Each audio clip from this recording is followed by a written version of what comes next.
Donald Trump met Ukrainian President Zelenskyy in Rome yesterday as both men attended the late Pope's funeral. The American president has said he thinks a deal to end the war in Ukraine is close, but Russia continues to attack and illegally occupy the country. So could there be a ceasefire, and will the United States really walk away if the talks fail, as the White House has threatened? And what would happen then? Well, earlier I spoke to the former Deputy National Security Advisor under President Obama, Ben Rhodes. Ben, as we speak, the president has issued a statement in which he says essentially that there was no reason for Putin to be shooting missiles into civilian areas, cities and towns over the last few days, and it makes him, Trump, think that maybe he doesn't want to stop the war, he's just tapping me along and has to be dealt with differently through banking or secondary sanctions. What do you make of that? Well, I mean, I think Trump has determined what was obvious to just about everybody else, which is that as Putin was getting everything that he wanted in his negotiation with the United States, he didn't really have any incentive to end the war. And as Trump was berating Zelensky instead of Putin, Putin could just continue the war on his own terms. And I think what finally happened is it embarrassed Trump. And what you're seeing in those comments is kind of the verbalization of him, tweeting the other day, "Stop, Vladimir." But I think it remains to be seen whether that has any impact. And the banking threat is a threat to kind of go after countries that continue to do trade with Russia. But frankly, I don't think we've seen the sanctions be that effective in really putting an end to the war, certainly. So I'm not sure that threat really escalates much.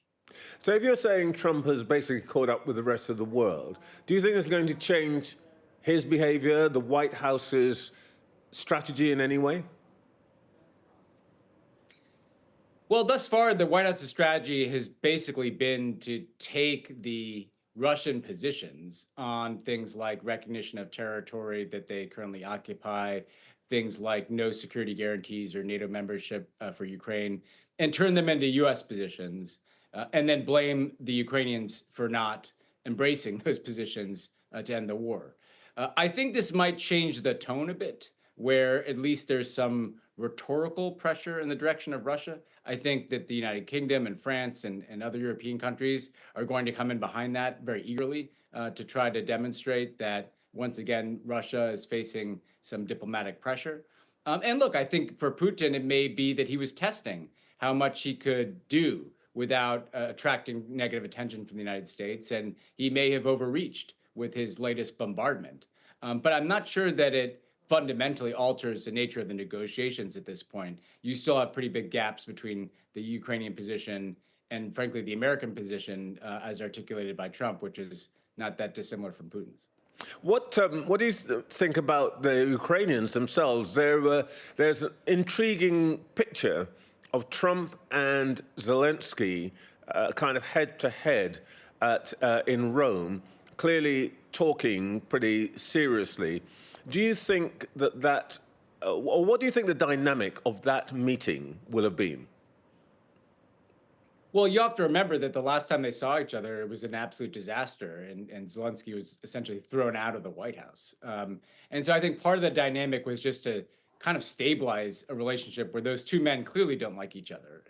Whatever they say, it's obvious from their body language and their comments when they're in their respective countries. But I do think that they both have political reasons to demonstrate that they can at least meet in this kind of actually literally sacred setting of St. Peter's and kind of get along enough.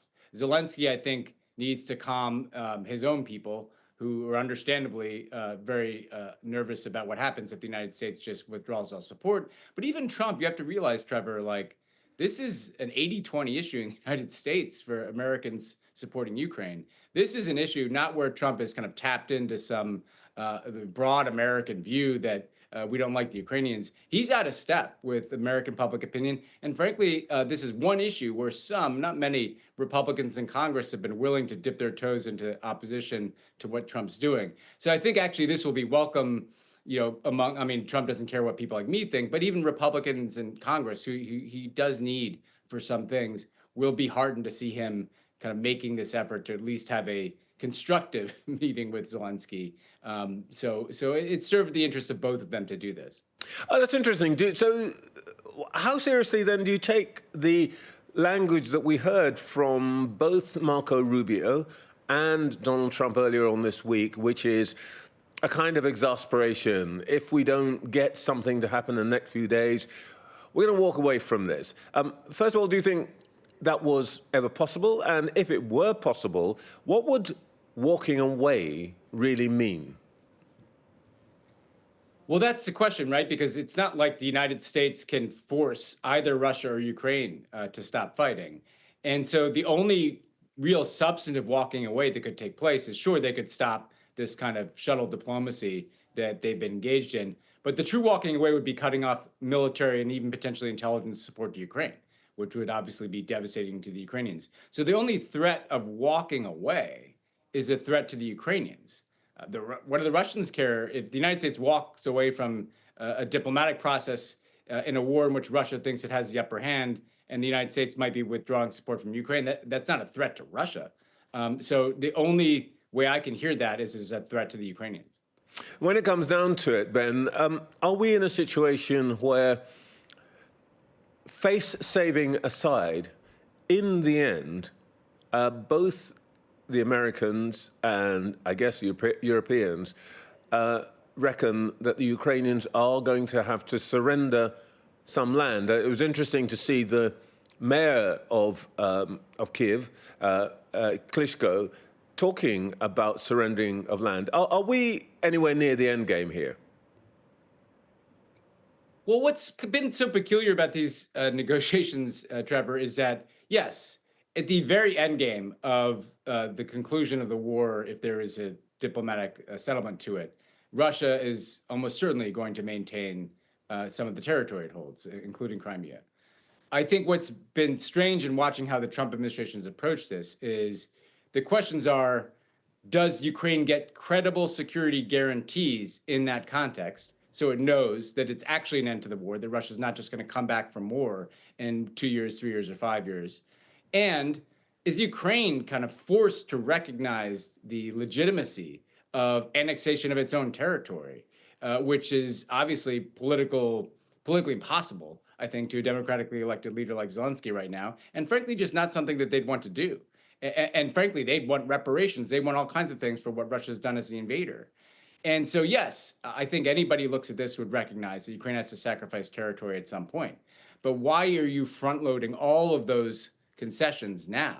Why would you not have some phased negotiation where Russia is making concessions as well, that it's going to withdraw from some of that territory, that perhaps there is some reparations process, and that the Ukrainians are getting credible security guarantees and a pathway into Europe? Then you might resolve at an end state that everybody can deal with.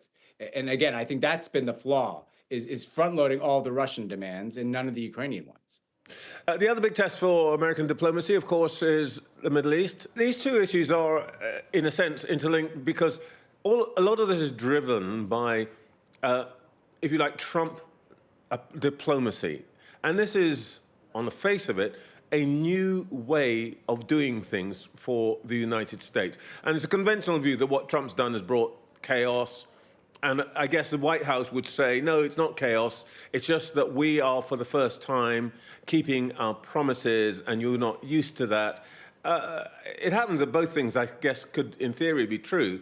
But, you know, as an experienced hand and somebody who's been inside the White House and all of that, how are you reading this? Is there method in the madness? Is there a pattern that you can discern? Yeah, I see two methods to it, Trevor. I mean, the first is the method of everything Trump is doing, domestic and foreign, is completely centralizing power in the White House. The authoritarianism is the point. He controls all the cards. That's what he wants, right? So tariffs, something that is entirely at the whims of the president of the United States, right? These deals run to him. Steve Witkoff is his personal emissary. None of this is running through Marco Rubio. Marco Rubio doesn't speak for Trump, Witkoff does. So he's centralizing everything from immigration to foreign policy to economic policy in his hands. And I think you have to understand that is the pattern. The pattern is what gives him maximum control. And then if you look at the approach to foreign policy, it is so unusual to many of us because it is actually normal and not in the way that I like. It's normal in the sense that the United States is now no different than Russia or China.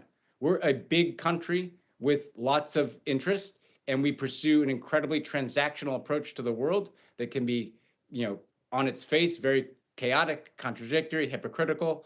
But there's a kind of transactionalism at its core. And the world is adjusting to the United States not having enduring commitments, right, to NATO, to allies, to a set of institutions, to an international order.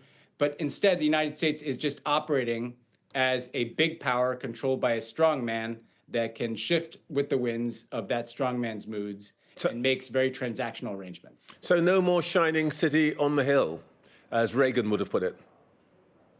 No, there's not even a pretense to that. And where the difference between the United States and Russia and China comes in is we're just much bigger.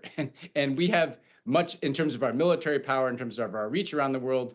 And it's just very disorientating, obviously, to our allies, as it should be. I mean, I'm sympathetic to those who are looking at this and saying, I don't understand what's happening.